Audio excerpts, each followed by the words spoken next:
कोविड-19 या जागतिक महामारीवर मात करण्यासाठी सामाजिक आर्थिक आरोग्यविषयक योगदानाबद्दल निर्वाण फाउंडेशन नाशिक महाराष्ट्र यांच्याकडून कोविड मुक्ती सन्मान हा बहुमोल पुरस्कार जामखेड येथील पत्रकार धनराज पवार यांना मिळाल्यानं जामखेड पोलीस स्टेशनचे पोलीस निरीक्षक संभाजी गायकवाड तसेच इतर मान्यवरांच्या उपस्थितीत त्यांचा सन्मान करून त्यांना पुढील वाटचालीसाठी शुभेच्छा देण्यात आल्या।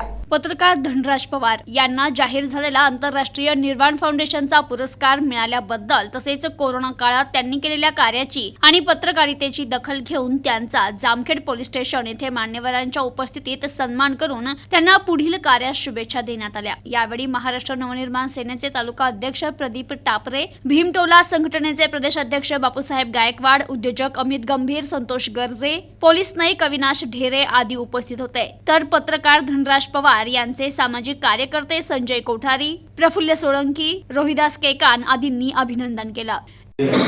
दैनिक सूर्योदयचे तालुका प्रतिनिधी माननीय धनराज पवार यांना जो आंतरराष्ट्रीय दर्जाचा निर्वाण फाउंडेशन या सामाजिक संस्थेचा कोविड मुक्ती सन्मान हा पुरस्कार भेटलेला आहे। या पुरस्काराचं आताच काही दिवसापूर्वी या ठिकाणी ऑनलाईन वाटप झालेलं आहे। त्यामध्येच आज या ठिकाणी आपल्या तालुक्यातील जे पत्रकार धनराज पवार आहेत त्यांनी जे काम केलेलं आहे कोविडच्या काळामध्ये, या ठिकाणी त्यांच्या सन्मान म्हणून त्यांना हा कोविड मुक्ती सन्मान देण्यात आलेला आहे। कोविडच्या संदर्भात जे पेशंट असतील त्या पेशंटला देखील मदत करण्यासाठी कोणी नसायचं। पेशंट सोबत असणाऱ्या व्यक्तीची सुद्धा जेवणापासून हालापेक्षा त्या ठिकाणी व्हायची, परंतु स्वतःच्या जीवाची पर्वा न करता, कुटुंबाची पर्वा न करता त्या ठिकाणी धाव घेऊन धनराजचं जे उत्कृष्ट काम आणि त्याची जी दखल निर्वाण फाउंडेशनने घेतली त्याबद्दल मी निर्वाण फाउंडेशनचे देखील या ठिकाणी जामखेडवासियांच्या वतीने त्यांचे त्या ठिकाणी आभार मानतो। या वर्षीपासून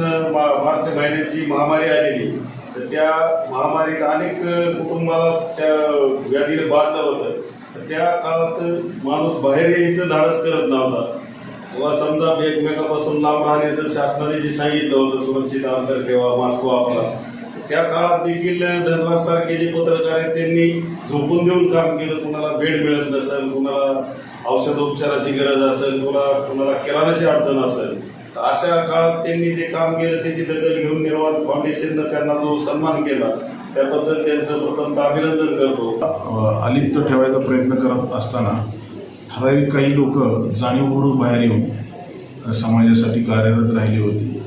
त्याच गोष्टीमुळं या फाउंडेशननं त्यांचं नाव घेतलं आणि त्यांना हा जो सर्टिफिकेट ऑफ ॲप्रिसिएशन त्यांच्याकडून ऑनलाईन पद्धतीने देण्यात आलं आणि धनराजनं मला सांगितलं साहेब अशा पद्धतीचं आहे। तर खूप सारे सन्मान त्यांना मिळालेले आहेत। त्यांचं स्वतःचं NGO पण आहे, NGOला पण चांगलं ॲप्रिशिएशन समाजामधून मिळालेलं आहे। गेल्या वर्षीच्या कामकाजासाठी जरी हा पुरस्कार असला तर या वर्षीचं कामकाज पण त्यांचं काही कमी नव्हतं।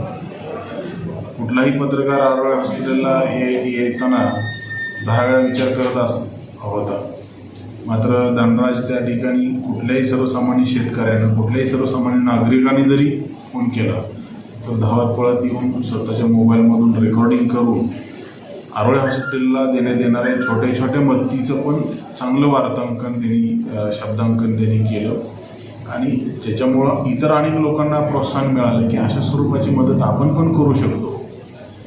ही भावना त्या लोकांमध्ये रुजवण्यास धनराजचा फार मोठा हात आहे, हे मी त्या ठिकाणी स्वतः विटनेस आहे त्या गोष्टीचा। दुसरी गोष्ट आहे की हा पुरस्कार जो आहे ज्या निर्वाण फाउंडेशन मार्फत देण्यात येत आहे त्याचे जे फाउंडर आहेत ते सन्माननीय निलेश आंबेडकर घराण्याचा वारसा पुढे घेऊन जाणारा हा व्यक्ती आहे आणि त्यांच्या फाउंडेशन माध्यमातून धनराजचा पुरस्कार शुभेच्छा त्यांना मिळत आहे। त्या पुरस्काराच्या माध्यमातून ही एक वेगळीच त्यांच्यासाठी अचिव्हमेंट आहे। प्रतिनिधी नंदू परदेशी, NTV न्यूज मराठी, जामखेड, अहमदनगर।